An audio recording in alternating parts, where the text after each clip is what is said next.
Nous avons vu avec l'héritage qu'il était possible de créer une classe mère qui fournit finalement des capacités à ses classes enfants, comme par exemple le joueur récupère des capacités depuis la classe combattant, donc c'est la classe combattant qui fournit des données, et même chose pour le bot qui profite aussi de ces fonctionnalités de la classe combattant. Cette classe combattant, donc elle est très utile pour aider les autres classes, mais en soi, toute seule, elle ne sert pas forcément à grand chose. On ne va jamais créer un objet de type combattant. On créera toujours des objets de type joueur ou des objets de type bot. Et bien, si c'est le cas, si vous avez prévu de ne créer que des joueurs ou que des bots et que vous voulez interdire la création d'objets de type combattant, dans certains langages, pas dans tous, on peut marquer la classe combattant comme étant abstraite. Si la classe est marquée comme abstraite, c'est un mot-clé à rajouter au moment de la déclaration, le compilateur va pouvoir veiller à ce qu'on ne crée jamais d'objets de type combattant. On pourra créer des objets de type joueur, et vous avez compris normalement qu'en cascade, ça crée un objet de type combattant, qui va être collé à l'objet joueur, mais on ne pourra pas créer un objet combattant tout seul. Il sera toujours associé à un autre objet qui sera concret.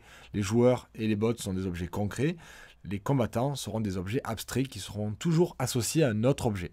Pourquoi on ferait ça? Il y a plusieurs raisons. La première, ça serait d'éviter les erreurs. Si par exemple vous avez un nouveau développeur qui rejoint votre équipe et qui n'est pas au courant que la classe combattant doit être toujours utilisée de pair avec une autre classe, il risque de créer les objets, ça peut vous créer des problèmes. En le forçant au niveau du compilateur, vous êtes sûr que s'il fait l'erreur, le compilateur va lui dire tout de suite non, cette classe elle est abstraite, utilisez plutôt joueur ou bot pour créer un objet type combattant. Mais il existe un autre avantage à marquer une classe comme étant abstraite, ça va être d'ajouter des fonctions à l'intérieur de cette classe qui seront des fonctions abstraites.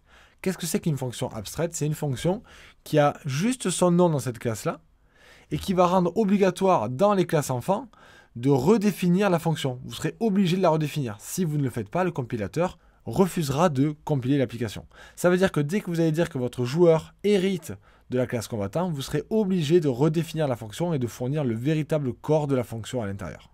Donc ça permet de forcer des enfants à donner leur propre définition d'une certaine fonction. Par exemple, là, on peut imaginer qu'on a souvent besoin d'afficher du texte qui résume les infos d'un joueur ou d'un bot. Eh bien, on pourrait penser à le mettre à chacune de ces classes-là, ou alors on peut la marquer comme étant abstraite dans la classe parent, et ça va forcer, dès que vous allez dire que le joueur hérite de la classe combattant, le compilateur va vous inciter à mettre cette fonction-là, à redéfinir finalement comme on l'a vu jusqu'à présent, mais cette fois-ci c'est pas facultatif, c'est obligatoire, et tous les objets enfants devront redéfinir cette fonction-là tant qu'eux ne sont pas abstraits. Comme ça on est sûr que tous les objets qui héritent de combattants auront, quoi qu'il arrive, une fonction de description, et on pourra l'appeler. Pourquoi est-ce qu'on ferait ça? L'intérêt, vous allez le voir dans les prochaines vidéos lorsqu'on verra les notions de polymorphisme. C'est la raison principale pour laquelle on fait ça. Je ne vous ai pas encore expliqué ce que c'était que le polymorphisme. Ne vous inquiétez pas, on va y arriver. Mais sachez déjà qu'il est possible de le faire.